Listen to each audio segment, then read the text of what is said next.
आप पहली बात सुनिए, आप गंदे नहीं हैं,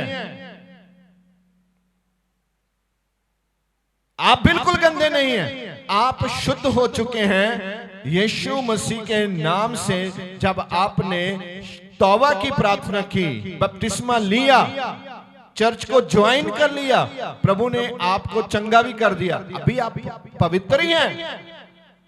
मगर ये एक युद्ध है, शैतान चाहता नहीं है आप अपने आप को पवित्र मान लो, वो आपको पवित्र मानने नहीं देता। तुम खुद ही अपने आप को पवित्र नहीं मानते। आपको लग रहा है मैं किथे जी, मैं किथे पवित्र हाँ जी, मेरी किथों सुननी है जी, तुसी प्रार्थना करो जी। नहीं, तुसी पवित्र हैं, तुसी होलीनेस दे विच रह रहे हैं। परमेश्वर दी किरपा है थाडे उत्ते, उस किरपा नु एंजॉय करो, किरपा तो बाहर ना जाओ। कहता है मेरी विधियों को ना भूलना। जिस दिन आपने बपतिस्मा लिया, पादरी ने क्या बोला था? आज तुम्हारे सभी पाप क्या हुए? क्षमा हो गए, आपको माफ किया गया है। आप एक दुनिया में जी रहे हैं जिस दुनिया में आपको यीशु मसीह ने माफ कर दिया है, आपके सभी पाप क्षमा कर दिए गए हैं, आप पापों में नहीं हैं। तभी तो वो संबोधन करता है पुत्रों का नाम लेकर कि तुम मेरे पुत्र हो। पापी परमेश्वर के पुत्र कैसे हो सकते हैं? हो ही नहीं सकते। वचन में ऐसा क्यों लिखा है? अगर तू दो आंखों से स्वर्ग जाने की बजाय नरक को चले जाए तो अच्छा है। तू अंधा तो होता है जिसकी दोनों आंखें नहीं होती। काने को क्या कहते हैं? कानाई। ऐसा कहता है तू एक आंख के साथ अगर स्वर्ग में आ जाए तो मुझे क्या होगी? मुझे खुशी होगी। अगर दो आंखों वाले नरक में चले जाएं तो नुकसान है। तो क्या लिखता है? आगे पढ़िए। दो, क्योंकि ऐसा करने से हाँ तेरी आयु बढ़ेगी। ऐसा करने से, इससे पहले शिक्षा को ना भूलना, उसके आगे क्या लिखा है? अपने हृदय में, हाँ अपने हृदय में। मैं क्या बात कर रहा था? आप मन में भी सोचते हैं और दिल में भी सोचते हैं। यह क्या बोलता है? अपने हृदय में हाँ मेरी आज्ञाओं को हाँ रखे रहना, रखे रहना, रखे रहना। एक बार रख दी ऐसे नहीं है, वो खत्म हो जाएंगे। रखे ही रहना। इसीलिए आपको एवरी संडे यहां बुलाता है कि तुम आते रहो, नया नया सीखो और दिल में रख लो। अगर आप दिल में रख लोगे तो आप जीत जाओगे। आगे क्या लिखा है? अब पढ़ो। क्योंकि ऐसा करने से, क्योंकि ऐसा करने से तेरी आयु बढ़ेगी। हाँ तेरी क्या बढ़ेगी? आयु, आयु, उम्र। क्या तुम चाहते हो तुम्हारी आयु बढ़ जाए? यस। तो आज परमेश्वर अपने पुत्रों से बात करता है, पुत्रियों से बात करता है, तो कहता है तुम्हारी आयु क्या हो जाएगी? बढ़ जाएगी। क्या करने से? उसकी आज्ञाओं को मानने से। देखो कितनी पावरफुल बात है। आज व्यक्ति अपनी आयु बढ़ाने के लिए अच्छा अच्छा खाता है, एक्सरसाइज करता है, मेडिसिन के यूज करता है, अलग अलग दवाइयों का प्रयोग करता है। पानी पीने से पहले देखता है साफ है, कहीं मैं मर न जाऊं। फल अच्छे खाता है, सोने के लिए अच्छा बिस्तर लगाता है। गर्मी है तो पंखे, एसी, कूलर क्या क्या लगाता है। अगर मच्छर है तो क्या क्या लगाता है। क्यों? वो लंबा जीना चाहता है। ये भी ठीक है, इसको भी हम बंद ना करें, मगर लंबा जीने के लिए प्रभु का वचन बताता है तुम उसकी आज्ञाओं को ना भूलना और हृदय में रखना। हमारी प्रॉब्लम तब होती है जब हम परमेश्वर की आज्ञा को अपने हृदय से निकाल देते हैं। और जो लोग परमेश्वर की आज्ञा को अपने हृदय से निकाल देते हैं वो कभी भी सफल नहीं होते। वो कभी भी परमेश्वर को खुश नहीं कर पाते। वो कभी भी आत्मा से भरते नहीं हैं। कुछ लोग यहां चर्च में हैं जिनको शैतान ने काम दिए हुए हैं। चर्च में आते हैं मगर काम शैतान के करते हैं। वो शैतान उनको काम देता है। तुम ऐसा करो, आज कोई अच्छा सा जूता चोरी कर लो। चर्च में आते हैं तो क्या करते हैं, जूता चोरी हो जाता है तो पूरे चर्च में आवाज आती है, क्या हो गया? ओ भाई साहब मेरा जूता चोरी हो गया, आज चर्च से जूता चोरी हो गया। चर्च को बदनाम कर दो आप पूरा। चुराया किसी ने है, चोर कहां से आया है, जूता आपका ले गया है। और बदनाम कौन हो रहा है? चर्च बदनाम हो रहा है। चर्च से जूता चोरी हो गया। कुछ लोग दूसरे का पर्स निकाल के चला जाता है तो वहां गड़बड़ होती है। वो भाई साहब क्या हो गया? क्या? ओ मेरा पर्स, चर्च में क्या हो गया? मेरा पर्स चोरी हो गया। चर्च को बदनाम करता है। आप जरा ध्यान से इस तस्वीर को देखो। चोरी करने वाला चोरी कर गया और बदनाम कौन हो रहा है? चर्च बदनाम हो रहा है। आप बताएंगे तो कैसे? बस में तो चोरी हुआ नहीं, घर में भी चोरी नहीं हुआ, रास्ते में भी चोरी नहीं हुआ। चोरी कहां हुआ? चर्च में चोरी हुआ। तो शैतान का टारगेट ये रहता है मैं चर्च को बदनाम करूं, इसलिए आपका बढ़िया जूता चर्च से चोरी करवाता है। कुछ लोगों को पकड़कर आपका पर्स चर्च से ही चोरी करवाता है, क्योंकि आपको 20 लोग बोले तुम वहां क्या करने जाते हो, छोड़ो, चर्च क्यों जाते हो, यहां चोरी होती है। वो कोई चर्च है? आप समझो, जो वैरी है उसकी चाल को समझो। वो आपको डिस्टर्ब करना चाहता है। वो चाहता आप भाग जाओ। एक ना भागे, एक 10 लोगों को लेके भागे। छोड़ो छोड़ो, यहां चोरी होती है, भाग जाओ। जूते भी चोरी हो जाते हैं, भाग जाओ। यहां कौन सी सच्चाई है? यहां जूते भी चोरी होते हैं। भाई साहब, जूते आपके पादरी चोरी करता है? सोचो ना जरा, आपके जूते चोरी होते हैं, इसका मायने क्या है? शैतान आपको डिस्टर्ब करना चाहता है। आपके जूते चुरा के ले गया, आप जूतों के पीछे चले गए, आप स्वर्ग के पीछे नहीं गए, आप झूठ के पीछे चले गए, चोरी के पीछे चले गए, आप सच्चाई को तो छोड़ दिया आपने। तो यहां आप बैठे हैं, यही तो सच्चाई है, यही तो स्वर्ग का राज्य है, यही को यीशु के पवित्र वचन की बातें हैं। चेलों ने बोला, गुरुजी हम कहां जाएं, क्योंकि जीवन की बातें तो तेरे पास है। तो देखो उसकी क्लेवरनेस, देखो वो कितना होशियार है। आपका एक जूता चोरी करता है और आपको संसार में ले जाता है। ये मैंने इसलिए बताया, एक आदमी मेरे पास आया था, बोला पास्टर साहब, मैंने बोला हाँ जी बताओ क्या है। चलाते क्यों हो? ये कोई चर्च है? मेरा जूता चोरी हो गया।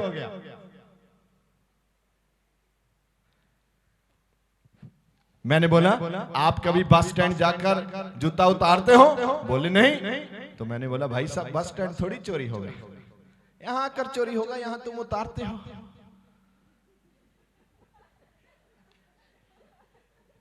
क्योंकि किसी को जरूरत है वो ले गया, कोई बात नहीं, आपको प्रभु नया दे देगा। हालेलुया। एक बार एक राजा शिकार करने के लिए गया और शिकार तो मिला नहीं उसे। आते वक्त उसको एक तोता मिल गया, उठाया, उस तोते को महल में लेके आ गया, उसका पिंजरा बनवाया और तोते को पिंजरे में बंद कर दिया। अब कभी कभी तोता सोचता है यार महल ठीक है, मैं तो महल में आ गया, बहुत बढ़िया। कभी कभी सोचता है नहीं यार महल तो ठीक नहीं, वो आजादी, मेरे लोगों के बीच में रहना, नोक जोक करना, वो ठीक था। तो काफी लंबा समय हो गया तोता उस महल में पिंजरे में बंद है। काफी सालों के बाद वो राजा फिर से शिकार खेलने जा रहा था। उसको याद आया यहां मैंने एक तोता पकड़ा था तो वो पिंजरे में बंद है। तो बोला देखो आज मैं फिर शिकार खेलने के लिए जा रहा हूं, अगर आपने कोई अपने भाइयों को मैसेज देना है तो आप मुझे मैसेज दे दो, मैं उनको दे दूंगा। तोता खामोश हो गया और कुछ समय के बाद तोते ने बोला राजा साहब मेरा एक मैसेज ले जाओ। राजा साहब ने बोला हाँ बताओ क्या है। तोता बोला मेरे भाइयों के जाकर कहना कि मैं बहुत अच्छा हूं, महल में रहता हूं, राजा के पास रहता हूं, आप कुछ भी करो ध्यान रखना आप अपनी स्वतंत्रता ना खोना। राजा ने बोला ठीक है बता देंगे भाई, क्योंकि तू मेरा प्यारा मिट्ठू है, तेरा मैसेज तो मैं दे ही दूंगा। तो चला गया राजा शिकार खेलने। उस दिन देखा उसने इतने तोते वहां। तो राजा ने बोला चलो मैसेज दे देते हैं। राजा ने दरख्त की ओर ऐसे ध्यान करके बोला सुनो भाई, आपका एक भाई मेरे महल में रहता है, उसका एक मैसेज है। जैसे ही उसने मैसेज सुनाया सब तोते जमीन पे गिरना शुरू हो गए। एक गिरा, 2, 3, 4, 5, 10 जैसे आम गिरते हैं ऐसे गिरने शुरू हो गए। राजा बड़ा हैरान हो गया कि ये क्या हो गया, उसके मैसेज में ऐसा क्या है कि सब तोते गिरना शुरू हो गए। राजा ने कोई शिकार बकार किया नहीं, क्योंकि देखा रास्ता ही बंद हो गया, इतने तोते गिर गए। राजा वापस महल में आ गया, आकर तोते को बोला कि ऐसे ऐसे मैंने तेरा मैसेज दिया और वहां एक बड़ा लफड़ा हो गया। तोते ने बोला क्या साहब क्या हो गया वहां। उसने बोला कि जब भी मैंने आपका मैसेज दिया सब तोते गिरना शुरू होंगे। सब तोते नीचे गिर गए, वो तो फड़फड़ाने लगे, वो तो मर गए मुझे लगता है। जैसे ही राजा ने बोला वो जो पिंजरे वाला तोता था वो भी मदहोश हो गया, गिर गया। राजा ने देखा यार ये कैसी बात हुई, उधर भी तोते सारे गिर पड़े, ये भी तोता गिर पड़ा। उसने बोला पिंजरा खोलो, इसको बाहर निकालो, बाहर रख दो। उन्होंने देखा दुखा तो वो बेहोश था। उसके बाद राजा सामने बैठा, क्योंकि वो उससे प्यार बहुत करता था तोते से। कुछ ही समय के बाद तोता फड़फड़ाया और उड़ गया। और राजा ने देखा भाई साहब वो तोता तो उड़ गया। उसने बोला हे मिट्ठू बात सुन, ये क्या है, तू किधर आया है। उसने बोला सर आप जिंदगी में कुछ भी करो, अगर आप जीते जी मर जाओगे तो आप स्वतंत्र हो जाओगे। इसलिए आज मैं ये मैसेज आपको देकर भेजा था, आप कुछ भी करो, अपनी स्वतंत्रता मत खो। क्या हुआ? बाइबल में भी क्या लिखता है? आप जीते जी मर जाओ, आप आजाद हो जाओगे। कभी कभी हम जीने के लिए, स्वतंत्रता के लिए ऐसे फैसले कर लेते हैं जिसमें बहुत ही कठिनाइयां आती हैं। अगर घर में झगड़ा हो गया, गुस्से में बोलना बहुत आसान है, गाली देना बहुत आसान है, गुस्से में मुक्का मारना बहुत आसान है, दांत निकालने दूसरे के बहुत आसान है, मगर गुस्से में खामोश रहना बहुत मुश्किल काम है। अगर आप गुस्से में खामोश रहना सीख गए, आपकी स्वतंत्रता कोई भी आपसे छीन नहीं सकता। बाइबल में भी ऐसा लिखा है, जो लोग बपतिस्मा लेते हैं वो मसीह में क्या हो जाते हैं? बोलो ना मिठू, बोलो। वो मर जाते हैं। मर नहीं जाते, असल में वो आजाद हो जाते हैं, स्वतंत्र हो जाते हैं। वो शैतान की सारी शक्तियों से स्वतंत्र हो जाते हैं। वो मन के क्रोध से स्वतंत्र हो जाते हैं। वो दुनिया के झगड़ों से, लड़ाइयों से, नशे से, दुष्ट आत्मा से, मारपीट से वो क्या हो जाते हैं? स्वतंत्र हो जाते हैं। और तुम भी सब स्वतंत्र हो यीशु मसीह के नाम से।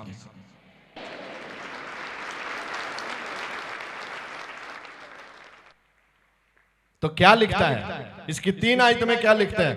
2 में पढ़िए पहले, अभी रहता है इसमें कुछ। हाँ, ध्यान से। क्योंकि ऐसा करने से तेरी आयु बढ़ेगी। तेरी आयु बढ़ेगी। लड़ने से तेरी आयु नहीं बढ़ेगी, खामोश हो जाने से तेरी आयु बढ़ेगी। आगे, और तू अधिक कुशल से रहेगा। और तू अधिक कुशल, शांति से। तो जब गुस्सा आता है तो आदमी अपनी शांति को खो देता है। आपको शांति में बने रहने का प्रयास करना है। अगर आप शांति में बने रहेंगे, यीशु मसीह ने बाइबल में क्या बोला है? मैं क्या हूं?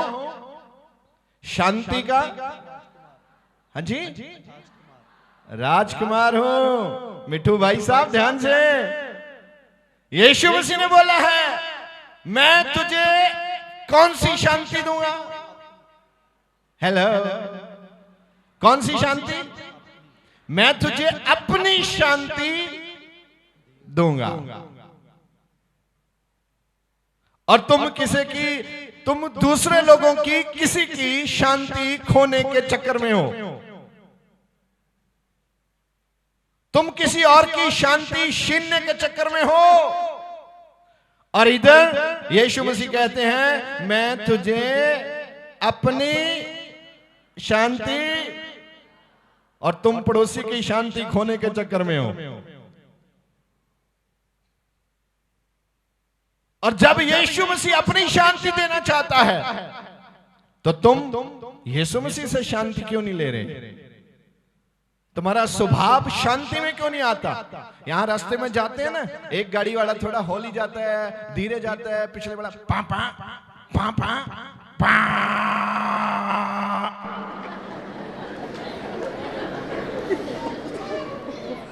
हम बहुत शांति में हैं, हमारे पास बहुत शांति है। बाइबल कहती है तुम कुशल में रहोगे। क्या हम कुशल में हैं? अब थोड़ी देर बाद आप जूते लेने जाओगे, फिर उसकी बाद, और वो जूते देने वाला आपका टोकन लेगा, फिर आपका जूता ढूंढेगा, उठाएगा, फिर वापस आएगा, जब तक 20 लोग बोलेंगे ओए इधर उधर इधर पड़ा है, इधर पड़ा, उसको गुमराह कर देते हैं किधर पड़ा है। हम ना तो शांति में रह सकते हैं ना खामोश रह सकते हैं। लगता है आपकी फितरत ऐसी है, मगर आज के बाद आपको शांति में रहना है। और बोलते नहीं इसका मतलब आप खामोश नहीं रहने वाले। मैं ना मानू वाली बात है आपके बीच में। तो क्या कहता है वो, कैसा वो आपको बनाना कैसा चाहता है। शांति किन लोगों के पास है, जिनकी शादी हुई है। आप हंस क्यों रहे। जिसकी शादी नहीं हुई वो शांति में है। कौन शांति में है। जिसकी शादी हो गई वो भी अशांत है, जिसकी शादी नहीं हुई वो भी अशांत है। कौन है शांति में। सिर्फ वही लोग शांति में हैं जिनका उद्धारकर्ता प्रभु यीशु मसीह है। ध्यान रखें।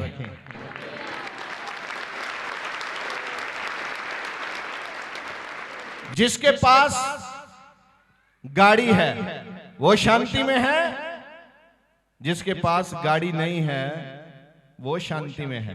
दोनों ही शांति में नहीं है। जिसके पास घर बंगला गाड़ी घोड़ा सब है वो शांति में है, और जिसके पास गाड़ी बंगला घर घोड़ा नहीं है वो शांति में है। दोनों ही शांति में नहीं है।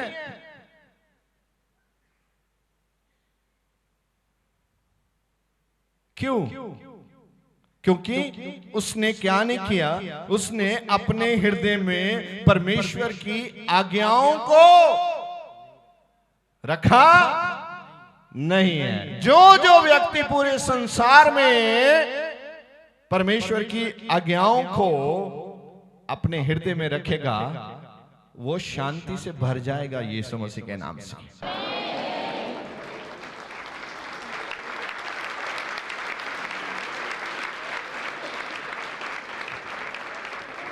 जिसके पास है वो भी अशांति में, जिसके पास नहीं है वो भी अशांति में। जो अमीर है वो भी अशांति में, जो गरीब है वो भी अशांति में, जिसके पास सरकारी नौकरी है वो भी अशांति में है, जिसके पास नहीं है वो भी अशांति में। क्योंकि जिसके पास नहीं है वो लोचता मुझे मिल जाए, जिसको मिला है वो सोचता मेरा छुटकारा हो जाए, वो कुछ और करना चाहता है। तो देखिए 3 वचन क्या कहता है, लिखे। कृपा और सच्चाई।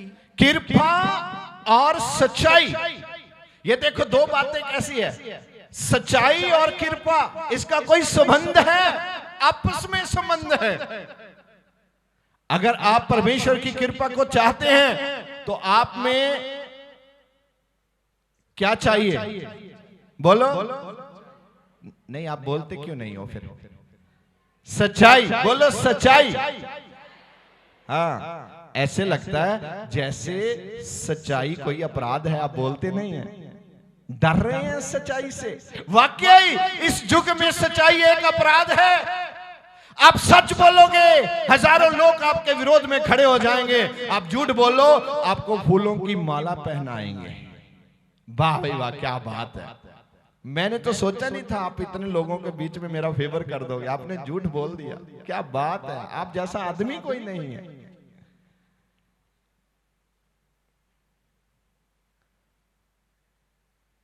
आप फूलों की माला का इंतजार करते रहते हो, उधर यीशु मसीह ने अपने सिर पर कांटों का ताज रखा है।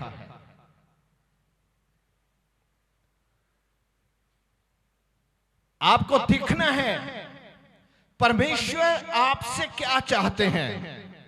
क्या लिखता है यहां, कृपा और सच्चाई, कृपा और सच्चाई। सच्चाई के बाद कृपा आती है, कृपा के बाद सच्चाई नहीं आती। पहले आपको सच को जानना है, फिर उसको मानना है, फिर उसके बाद आपके ऊपर कृपा परमेश्वर की आएगी, आपको ऊंचा लेके जाएगी। आज पूरी दुनिया में आदमी किसको ढूंढता है? पूरी दुनिया में वो जाता है धार्मिक स्थानों के ऊपर, क्या करने के लिए जाता है? बस जी उसकी कृपा बनी रहे इसलिए यहां आए थे। पादरी साहब हमारे ऊपर कृपा कर दीजिए। आप कृपा तो ढूंढते हैं और वचन भी यही कहता है कृपा यहां है। किसमें? सच्चाई में कृपा है। आप सच्चाई में आ जाइए, आपको क्या मिल जाएगी? बोलिए कृपा, कृपा, कृपा। इन्हों 10-15 बारी अगर कहोगे ना कल्ले बैठ के, ਇਹਦਾ अंदाज बदल जाऊगा बोलने का ਤੁਹਾਡਾ। हर बारी ਇਹਦੇ ਵਿੱਚ ਇਦਾਂ ਹੋਣਾ ਨਵਾਂ ਟੇਸਟ ਆ ਗਿਆ शब्द ਵਿੱਚ। ਇਹ शब्द ਵਿੱਚ ਇੰਨੀ ਸ਼ਕਤੀ ਹੈ। ਤੇ ਸਾਡੀ ਅਰਦਾਸ ਵੀ ਹੁੰਦੀ ਹੈ ਪ੍ਰਭੂ ਸਾਰਿਆਂ ਤੇ ਆਪਣਾ ਕਿਰਪਾ ਵਾਲਾ ਮਿਹਰ ਭਰਿਆ ਹੱਥ ਰੱਖਿਓ। ਬੜੇ ਖੁਸ਼ ਹੁੰਦੇ ਅਸੀਂ। ਅਰਦਾਸ ਹੋ ਗਈ ਅੱਜ, ਕਿਰਪਾ ਵਾਲਾ ਮਿਹਰ ਭਰਿਆ ਹੱਥ ਪਾਦਰੀ ਸਾਹਿਬ ਨੇ ਕਹਿਤਾ। ਤੇ ਬਾਈਬਲ ਕੀ ਕਹਿੰਦੀ ਹੈ? ਸਚਾਈ ਤੇ ਸਚਾਈ ਤੋਂ ਬਾਅਦ ਕਿਰਪਾ। ਅਗਲੀ ਗੱਲ ਪੜ੍ਹੀਏ ਜਰਾ। कृपा अते सच्चाई हाँ तुझसे अलग ना होने पाए। हाँ, कृपा और सच्चाई आपसे अलग ना होने पाए, ना होने पाए।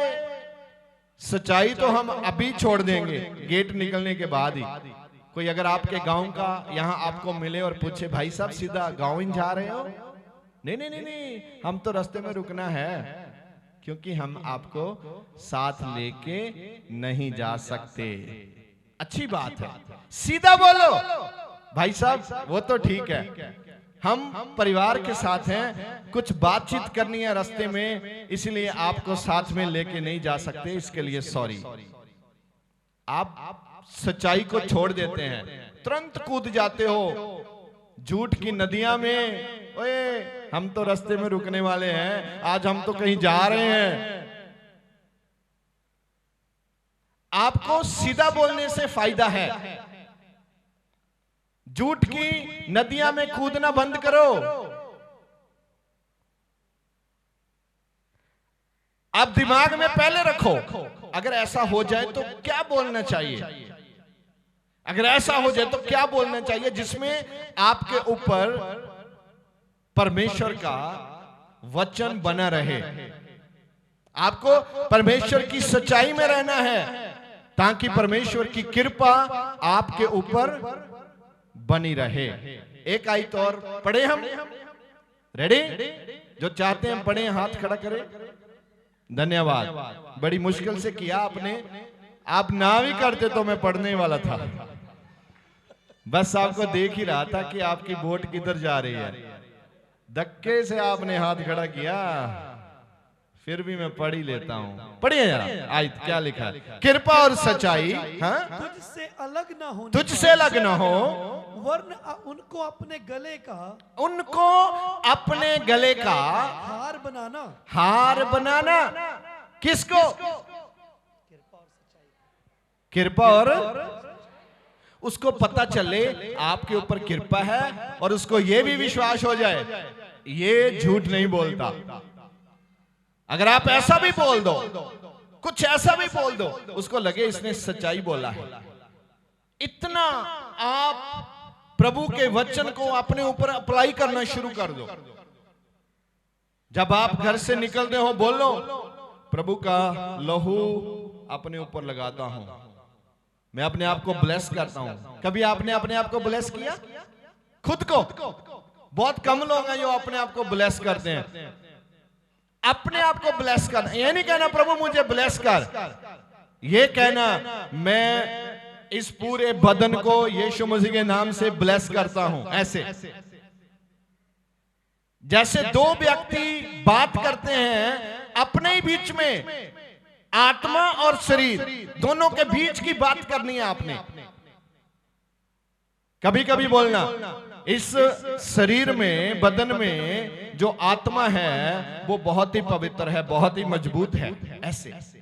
कभी कभी बोलना ये बदन बहुत ही शक्ति से भरा हुआ है, इसके ऊपर कोई बीमारी का, कोई फ्लू जो अभी चल रहे हैं, वायरस, उसका कोई भी इसके ऊपर कोई असर इसका नहीं है। तो अलग ना होने पाए। अगली बात, वरन उनको अपने गले का हार बनाना। हार बनाना गले का। जब कभी कभी आप नोटों का हार आपको पहनाया जाता है, आपको कितना अच्छा लगता है।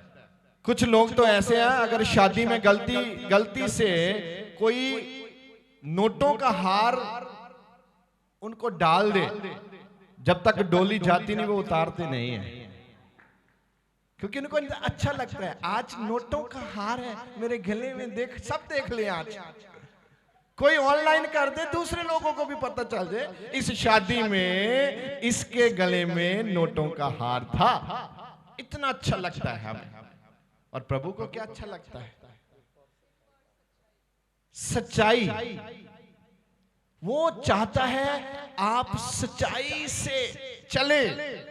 फिर क्या लिखता है? हार बनाना, आगे, और अपने हृदय रूपी पट्टियां पर लिखना। हाँ, दिल दिया पट्टियां थे किथे। हुण कई पुछणगे पादरी साहब वो दिल दी पट्टी किथे आ? दिल दिया पट्टियां मतलब जदों दिल बाहर देखे उन्होंने पट्टियां नजर आन, आ लिखिया, आ लिखिया, आ लिखिया, ते जदों मुंह खुले ते जो दिल ने पढ़िया जीव चो बाहर आए। यीशु मसीह ने नाम दी जय है। मैं धन्नवाद करता हाँ, उदी सामर्थ मेरे उत्ते है। मैं शुद्ध किया गया हाँ, गंदे विचारां दा मेरे उत्ते कोई अधिकार नहीं है। मैं पवित्र किया गया हाँ, सच्चाई दे नाल चलदा हाँ, परमेश्वर दी कृपा मेरे उत्ते हाँ। मैं एक जोधा ते सूरवीर हाँ, ते हर हफ्ते मैं चर्च